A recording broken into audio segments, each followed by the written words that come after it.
വ്യത്യസ്തങ്ങളായ ഉദ്ദേശത്തോടുകൂടെ കർത്താവിനെ അന്വേഷിച്ചിറങ്ങിയ അനേക പ്രിയപ്പെട്ടവരെ വേദപുസ്തകം നമുക്ക് പരിചയപ്പെടുത്തുന്നുണ്ട്.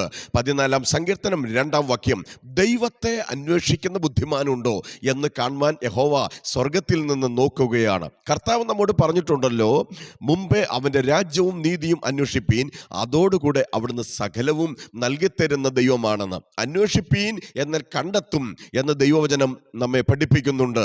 തുടർന്നുള്ള സമയത്ത് കർത്താവിനെ വിവിധ ഉദ്ദേശത്തോടുകൂടെ ലക്ഷ്യത്തോടുകൂടെ അന്വേഷിച്ചിറങ്ങിയ 7 കൂട്ടരെ നമുക്ക് കാണുവാൻ കഴിയുന്നു. ഒന്നാമത് കർത്താവിനെ അന്വേഷിച്ചിറങ്ങിയവരെ മത്തായി സുവിശേഷം 2-ാം അധ്യായം 1 മുതൽ 3 വരെയുള്ള വാക്യത്തിലാണ് നമുക്ക് കാണുവാൻ കഴിയുന്നത്. വിദ്വാൻമാർ കിഴക്ക് നിന്നും കടന്നു വരികയാണ്. എന്താണ് അവരുടെ വരവിന് ഉദ്ദേശം?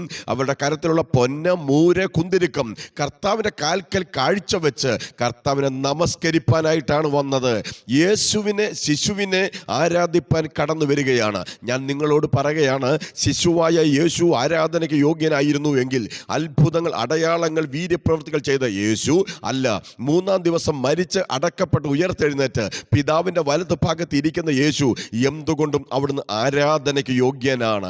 അതുകൊണ്ട് അത്ഭുത മന്ത്രിയായ, വീരനാം ദൈവമായ, നിത്യപിതാവായ, സമാധാന പ്രഭുവായ കർത്താവിനെ നമുക്ക് ആരാധിക്കാം, കർത്താവിനെ മഹത്വപ്പെടുത്താം, കർത്താവിന്റെ നാമത്തെ നമുക്ക് ഉയർത്താം. ഒന്നാമത്തെ അന്വേഷണത്തിന്റെ പിൻപിലുള്ള പ്രേരക ശക്തി എന്ന് പറയുന്നത് കർത്താവിനെ ആരാധിപ്പാൻ, കർത്താവിനെ നമസ്കരിപ്പാൻ അവർ കടന്നു വന്നവരാണ്. രണ്ടാമത് കർത്താവിനെ അന്വേഷിച്ചത് ആരാണ്? മത്തായിയുടെ സുവിശേഷം 2-ാം അധ്യായം 7-ാം വാക്യം, 8-ാം വാക്യം, അതിൻ്റെ 13-ാമത്തെ വാക്യം. ഹെരോദാവ് വിദ്വാൻമാരെ വിളിപ്പിച്ച് പറയുകയാണ്, ഞാനും ശിശുവിനെ നമസ്കരിക്കേണ്ടതിന്, ശിശുവിനെ ആരാധിക്കേണ്ടതിന്, ചെന്ന് കാണേണ്ടതിന് നിങ്ങൾ ആ സ്ഥലം വെളിവായി എനിക്ക് പറഞ്ഞു തരണം, നക്ഷത്രം വെളിപ്പെട്ട സമയം പറഞ്ഞു തരണം. എന്താണ് കാരണം? അതിൻ്റെ സ്തോത്രം 13-ാമത്തെ വാക്യത്തിൽ ഇങ്ങനെ എഴുതിയിരിക്കുന്നു, യേശുവിനെ നശിപ്പിക്കാൻ വേണ്ടി, യേശുവിനെ കൊന്നുകളയാൻ വേണ്ടി ദുരുദ്ദേശത്തോടെയാണ് ഹെരോദാവ് അങ്ങനെ പറയുന്നത് എന്ന് കാണുവാൻ കഴിയുന്നുണ്ട്. എന്നാൽ സ്തോത്രം 19-20 വാക്യത്തിൽ പരിശുദ്ധാത്മാവ് ഇങ്ങനെ രേഖപ്പെടുത്തിയിരിക്കുകയാണ് ബൈബിളിലൂടെ. സ്തോത്രം യോസഫിനോട് പറയുകയാണ്, യേശുവിനെയും എടുത്ത്, അമ്മയായ മറിയയും എടുത്തുകൊണ്ട് നീ യെരുശലേമിലേക്ക് മടങ്ങിപ്പോവുക, ബേത്ലഹേമിലേക്ക് മടങ്ങിപ്പോവുക. എന്താണ് കാരണം? നിങ്ങളെ നശിപ്പിക്കാൻ നോക്കിയവർ നശിച്ചു പോയിരിക്കുന്നു, കൊല്ലാൻ നോക്കിയവർ ഭൂപരപ്പിൽ നിന്ന് മാറ്റപ്പെട്ടിരിക്കുന്നു. സ്തോത്രം. എന്നെ കേൾക്കുന്ന പ്രിയപ്പെട്ടവരെ, നമ്മെ നശിപ്പിക്കാൻ ശ്രമിക്കുന്നവർ, നമ്മളെ ഇല്ലാതാക്കുവാൻ ശ്രമിക്കുന്നവർ, നമ്മളെ മുടിച്ചു കളയാൻ, നമ്മുടെ നാശം ആഗ്രഹിക്കാൻ ശ്രമിച്ചവർ, അവർ ഭൂപരപ്പിൽ നിന്നും മാറ്റപ്പെട്ടു പോയപ്പോൾ 2023 ഡിസംബർ മാസം 25-ാം തീയതി ദൈവത്തെ സ്തുതിപ്പാൻ, ദൈവത്തെ മഹത്വപ്പെടുത്തുവാൻ, ദൈവത്തെ ആരാധിപ്പാൻ ദൈവം നമ്മെ ശേഷിപ്പിച്ചിരിക്കുന്നത് ദൈവത്തിൻ്റെ കൃപയല്ലാതെ മറ്റൊന്നുമല്ല. അത് തിരിച്ചറിയുന്ന ദൈവമക്കൾ കർത്താവിനെ സ്തുതിച്ചാട്ടെ. ഒരു വിശ്വാസി നിൽക്കുന്നത് ക്രിസ്തുവാകുന്ന പാറമേലെന്ന് 40-ാം സങ്കീർത്തനത്തിൽ പറയുന്നുണ്ട്. ഒരു വീട് നിൽക്കുന്നത് ക്രിസ്തുവാകുന്ന പാറമേലെന്ന് മത്തായിയുടെ സുവിശേഷത്തിൽ രേഖപ്പെടുത്തിയിട്ടുണ്ട്. തുടർന്ന് ദൈവവചനം നാം പഠിക്കുമ്പോൾ കർത്താവ് പറയുകയാണ്, ഞാൻ എൻ്റെ സഭയെ ഈ പാറമേൽ പണിയും, പാതാള ഗോപുരങ്ങൾ അതിനെ ജയിക്കയില്ല. വിശ്വാസി നിൽക്കുന്ന പാറമേലാണെങ്കിൽ, ഒരു കുടുംബം നിൽക്കുന്ന പാറമേലാണെങ്കിൽ, സഭ നിൽക്കുന്നത് പാറമേലാണെങ്കിൽ, ഏതെല്ലാം ശത്രു, ഏതെല്ലാം പിശാച് അതിനെ നശിപ്പിക്കാൻ, തകർക്കാൻ നോക്കിയാലും നശിച്ചു പോകുകയില്ല. കാരണം കർത്താവിൻ്റെ സഭയാണ്, കർത്താവിൻ്റെ വീടാണ്, കർത്താവിൻ്റെ വിശ്വാസിയാണ്. അതുകൊണ്ട് നമ്മെ നശിപ്പിക്കാൻ നോക്കുന്നവർ നശിച്ചു പോകത്തേ ഉള്ളൂ. നമുക്കൊന്നും പറ്റുവാൻ ദൈവം സമ്മതിക്കുന്ന ദൈവമല്ല. മൂന്നാമത്തെ ചിന്ത, ലൂക്കോസിൻ സുവിശേഷം 2-ാം അധ്യായം 40 മുതൽ 45 വരെയുള്ള വാക്യങ്ങളും 48-ാമത്തെ വാക്യവുമാണ്. അവിടെ ഇങ്ങനെ എഴുതിയിരിക്കുന്നു, യേശുവിനെ വഴിയിൽ കളഞ്ഞിട്ട്, നഷ്ടപ്പെടുത്തിയിട്ട്, കൈമോശം വന്നിട്ട് യേശു കൂടെ ഉണ്ടായിരിക്കുമെന്നുള്ള ചിന്തയിൽ, ഊഹത്തിൽ നടന്നു പോകുന്ന മാതാപിതാക്കളെയാണ് കാണുവാൻ കഴിയുന്നത്. ഒരു കാലത്ത് താങ്കൾ രക്ഷിക്കപ്പെട്ടവനായിരിക്കാം, സ്നാനപ്പെട്ടവനായിരിക്കാം, ദൈവത്തെ ആരാധിച്ചവനായിരിക്കാം, വിശുദ്ധ ജീവിതം നയിച്ചവനായിരിക്കാം. പക്ഷേ ഇന്ന് കർത്താവുമായി യാതൊരു ബന്ധവുമില്ലാതെ യേശുവിനെ വഴിയിൽ എവിടെയോ കളഞ്ഞിട്ട്, ഹൃദയത്തിൽ നിന്ന് യേശു ഇറങ്ങിപ്പോയിട്ട്, ജീവന്റെ പുസ്തകത്തിൽ നിന്നുള്ള പേര് മായ്ച്ചു കളഞ്ഞിട്ട്, ഇതൊന്നും അറിയാതെ യേശു കൂടെയുണ്ടെന്നുള്ള ഊഹത്തിൽ മുൻപോട്ട് പോകുന്ന വ്യക്തിയാണെങ്കിൽ കർത്താവ് പറയുകയാണ്, കർത്താവിനെ അന്വേഷിച്ചിറങ്ങിയാട്ടെ, കർത്താവിനെ തേടി പിടിച്ചാട്ടെ, കർത്താവിൻ്റെ സന്നിധിയിലേക്ക് മടങ്ങി വന്നാട്ടെ. ഉത്തമഗീതങ്ങളുടെ പുസ്തകം 3-ാം അധ്യായം 1 മുതൽ 4 വരെയുള്ള വാക്യത്തിൽ അങ്ങനെയാണ് കാണുവാൻ കഴിയുന്നത്. അവിടെ സ്തോത്രം, കർത്താവ് കർത്താവിൻ്റെ കാന്തയായ മണവാട്ടി രാത്രിയിൽ കട്ടിലിൽ കർത്താവിനെ അന്വേഷിക്കുകയാണ്. കർത്താവ് ആ മുറിക്കകത്തില്ലെന്ന് അറിഞ്ഞപ്പോൾ തേടി ഇറങ്ങുകയാണ്. വീതിയിലും ആമേൻ സ്തോത്രം വഴിയിലും വിശാല സ്ഥലത്തും പട്ടണത്തിലും എല്ലാം ചെന്ന് ആമേൻ അവിടെ കണ്ട നഗര പാലകന്മാരോടെല്ലാം ചോദിച്ചിട്ട് കർത്താവിനെ എവിടെ വെച്ചോ കണ്ടുമുട്ടി ആ കർത്താവിനെയും കൂട്ടിക്കൊണ്ട് വീട്ടിലേക്ക് വരുന്നവരെ വിട്ടില്ല എന്ന് കാണുവാൻ കഴിയുന്നുണ്ട്.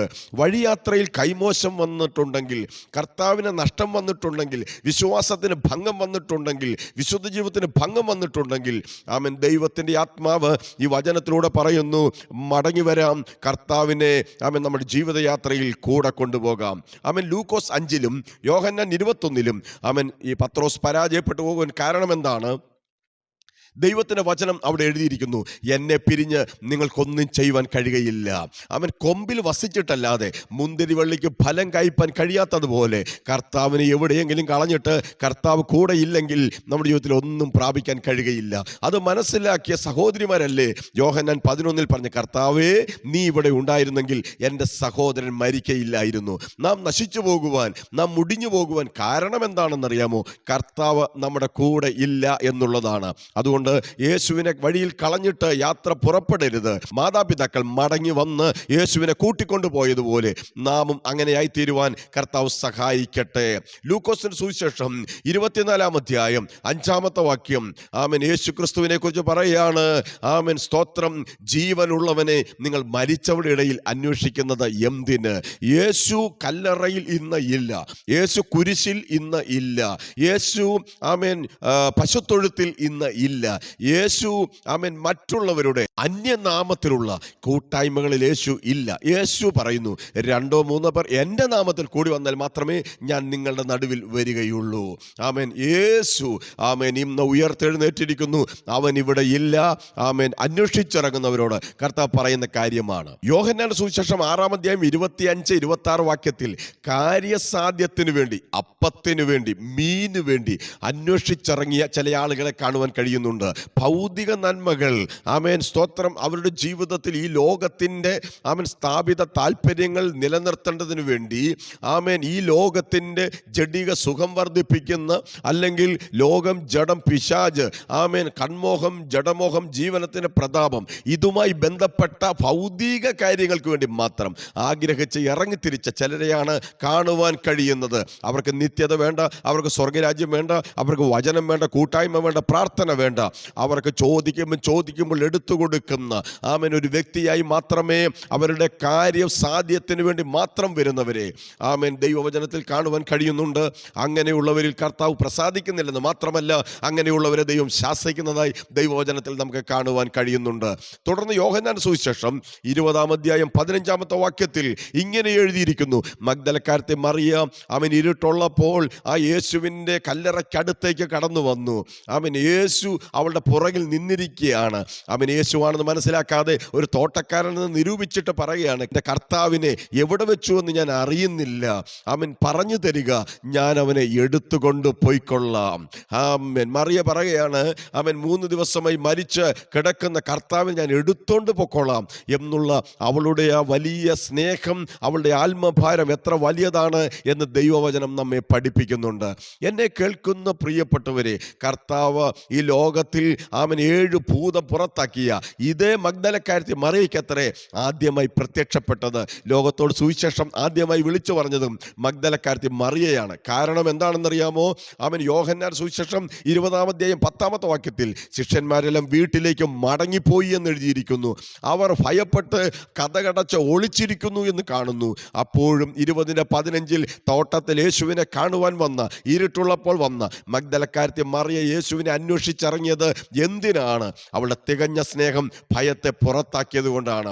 അവൻ പല ആളുകൾ അപ്പം തിന്നുവാൻ, അത്ഭുതം കാണുവാൻ, രോഗശാന്തി പ്രാപിക്കാൻ, പൈശാചിക വിടുതൽ പ്രാപിക്കുവാൻ, കാര്യസാധ്യത്തിനു വേണ്ടി, അപ്പത്തിനു വേണ്ടി കർത്താവിനെ പിന്തുടരുമ്പോൾ മഗ്ദലക്കാരത്തി മറിയയെ യോഹന്നാൻ 20-ൽ കാണുന്നത് ഇതിനൊന്നും വേണ്ടിയല്ല.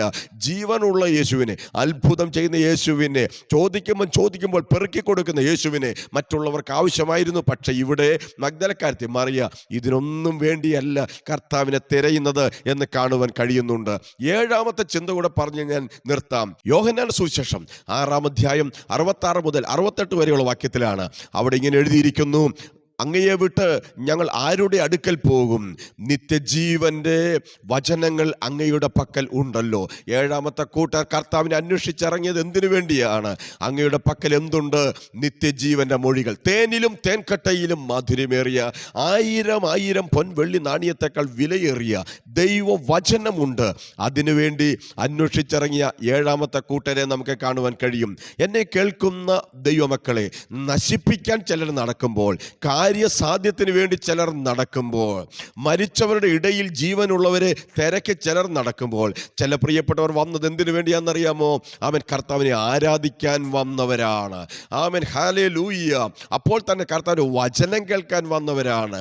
അപ്പോൾ തന്നെ കർത്താവിനെ സ്നേഹിച്ച് വന്നവരാണ്. ആമേൻ, അതുപോലെ ആയിരിക്കാൻ കർത്താവ് നമ്മെ സഹായിക്കട്ടെ. വചനം കേട്ട എല്ലാ പ്രിയപ്പെട്ടവരെയും കർത്താവ് അനുഗ്രഹിക്കട്ടെ. അപ്പോൾ തന്നെ നല്ല ഉദ്ദേശത്തോടെ യേശുവിനെ അന്വേഷിച്ചിറങ്ങുന്ന പ്രിയപ്പെട്ടവരെ കുറിച്ചാണ് ആമേൻ സങ്കീർത്തനം 14:2 ഇങ്ങനെ എഴുതിയിരിക്കുന്നത്, ദൈവത്തെ അന്വേഷിക്കുന്ന ബുദ്ധിമാനുണ്ടോ എന്ന് കാണാൻ. ദൈവത്തെ അന്വേഷിക്കുന്നവൻ ബുദ്ധിമാൻ തന്നെയാണ്. അങ്ങനെയുള്ളവരെ കർത്താവ് സ്വർഗത്തിൽ നിന്ന് നോക്കുന്ന ദൈവമാണ്. അങ്ങനെയുള്ളവർക്കാണ് തന്നെത്താൻ ബലവാൻ എന്ന് കാണിക്കേണ്ടതിന് യഹോവയുടെ കണ്ണ് ഊടാടി സഞ്ചരിക്കുന്നത്. അതുകൊണ്ട് ഒരു കാര്യസാധ്യത്തിന് വേണ്ടിയല്ല, നശിപ്പിക്കാൻ വേണ്ടിയല്ല, കർത്താവിനെ കളഞ്ഞിട്ട് തേടി നടക്കുന്നവരെ പോലെയല്ല.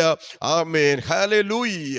ആമേൻ, മരിച്ചവരുടെ ഇടയിൽ തേടി നടക്കുന്നവരെ പോലെയല്ല, നശിപ്പിക്കാൻ നടക്കുന്നവരെ പോലെയുമല്ല.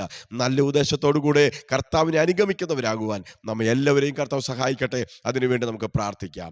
പരിശുദ്ധനായ ദൈവമേ, സ്വർഗസ്ഥനായ നല്ല കർത്താവേ, നല്ല സമയത്തിനായി നന്ദിയോടെ സ്തോത്രം. വചനം കേട്ട എല്ലാവരെയും ഐശ്വര്യമായി സഹായിക്കും, അനുഗ്രഹിക്കും. പ്രാർത്ഥന കേട്ടതിനായി സ്തോത്രം. യേശു ക്രിസ്തുവിൻ വിലയേറിയ നാമത്തിൽ തന്നെ, ആമേൻ. നിങ്ങൾ ആദ്യമായിട്ടാണ് ഈ ചാനൽ കാണുന്നതെങ്കിൽ, ഇതുവരെ സബ്സ്ക്രൈബ് ചെയ്തിട്ടില്ലെങ്കിൽ ഇപ്പോൾ തന്നെ അപ്രകാരം ചെയ്യുവാൻ ഓർപ്പിക്കുന്നു. നാളെ മറ്റൊരു സന്ദേശമായി കാണും വരെയും കർത്താവ് നമ്മെ ഏവരെയും അനുഗ്രഹിക്കുമാറാകട്ടെ. ആമേൻ. God bless U.